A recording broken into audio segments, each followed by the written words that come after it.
गीकीवर्स के एक और नए एपिसोड में आप सभी का स्वागत है। शी हल्क एपिसोड 4 आ गई है और ऑल इन ऑल एक कॉमेडी शो के रूप में खुद को बहुत ही अच्छे से डिलीवर कर रही है। इस वीडियो में कुछ ऐसी चीजों के बारे में बताने जा रहा हूँ जो हो सकता है कि आपने मिस कर दिया हो। तो बिना सस्ती जादूगरी दिखाकर अंडे से चमगादड़ निकाले हुए चलिए शुरू करते हैं।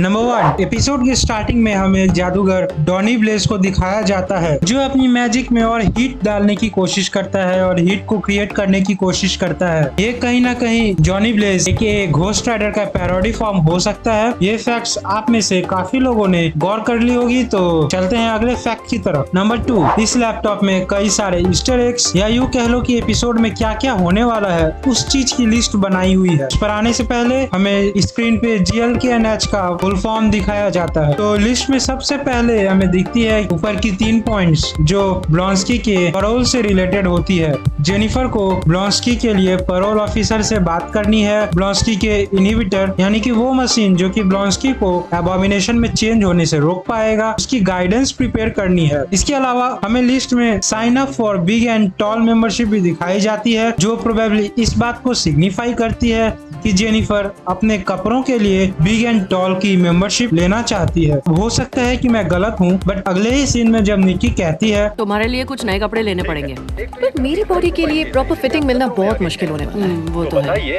तो प्रोबेबली वो अपने कपड़ों के लिए अब बिग एंड टॉल को ही प्रेफर करने वाली है। उसी लिस्ट में यह भी लिखा होता है कि उसे अपनी मम्मी से उसके डैड के आने वाले बर्थडे के लिए आइडियाज के बारे में डिस्कशन करने के लिए कॉल करनी है जो कि probably pi of the month club में सेलिब्रेट की जाएगी। तो मे भी आगे चलकर हमें अगले एपिसोड्स में एक सीक्वेंस बर्थडे वाला भी दिख जाए। क्योंकि ये शो जेनिफर के फैमिली मेंबर्स को भी दिखा रही है तो इस सीक्वेंस को दिखाने की पॉसिबिलिटीज बढ़ आती है। लिस्ट में वोंग का डायरेक्ट कॉन्टैक्ट नंबर भी लेना लिखा गया है जो कि जेनिफर को इसी सीक्वेंस में मिल जाती है जब वोंग मैजिशियन के कारनामे के कंप्लेंट लेकर उस पर लीगल एक्शन लेने की मांग करने के लिए जेनिफर के पास आता है। उसी लिस्ट में हमें जिम ब्रैकेट में LOL देखने को मिलता है जिसका मतलब कि जेनिफर को जिम करना पसंद नहीं है और वो प्रोबेबली ट्रेनिंग करती भी नहीं है। नंबर 3 जेनिफर वॉल्टर्स के मैच प्रोफाइल पर हमें QR कोड देखने को मिल जाता है जिसे स्कैन करने पर हमें वो कोड वेस्ट कोस्ट एवेंजर्स के 1986 के इश्यू नंबर 4 पर रिडायरेक्ट करती है। और आप लोगों को जानना है कि उस इश्यू में क्या है तो आप लोग कमेंट्स में बताओ। नंबर 4 इस सीन के पीछे केलर्स की कोई एक पेंटिंग दिख रही है। वैसे मैं बता देता हूँ कि केलर्स एक पेंटिंग कंपनी है जो कि ओहायो अमेरिका में अपनी बिजनेस चलाती है। तो प्रोबेबली मार्वल वालों से इनका क्या कनेक्शन है या जादूगरी से इसका कुछ कनेक्शन हो सकता है, ये तो मुझे नहीं पता। अगर आप लोगों को पता है तो यार आप कमेंट्स में मुझे बताओ। नंबर 5 अब ये कोर्ट रूम वाला सीक्वेंस अच्छा था बट मुझे एक चीज समझ नहीं आई कि ये बंदा रैबिट को कपड़े के पीछे रख रहा है और पीछे की ऑडियंस ने भी उसे नहीं देखा और ना ही जज ने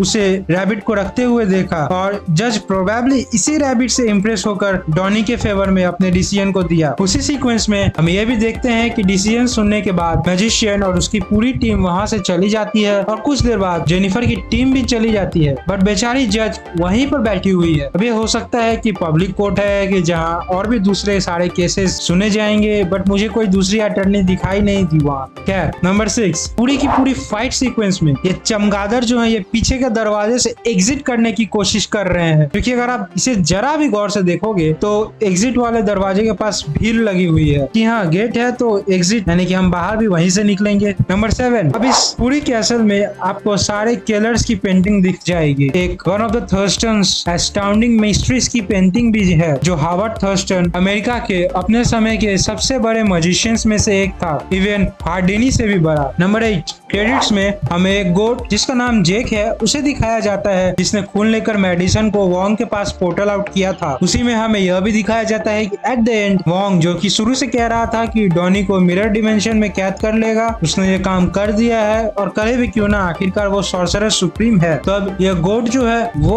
जो प्रोबेबली हमें मेफिस्टो का MCU की डेब्यू की तरफ हिंट दिया जा रहा है। अब वो क्या है वो तो यार हमें आप कमेंट सेक्शन में बताओ। खैर आज के वीडियो के लिए इतना ही। अगर वीडियो पसंद आई तो लाइक कर दे, शेयर कर दे और अगर नए हैं तो चैनल को सब्सक्राइब कर दे। मिलेंगे अगली वीडियो में, तब तक के लिए good bye and keep loving your near and dear once.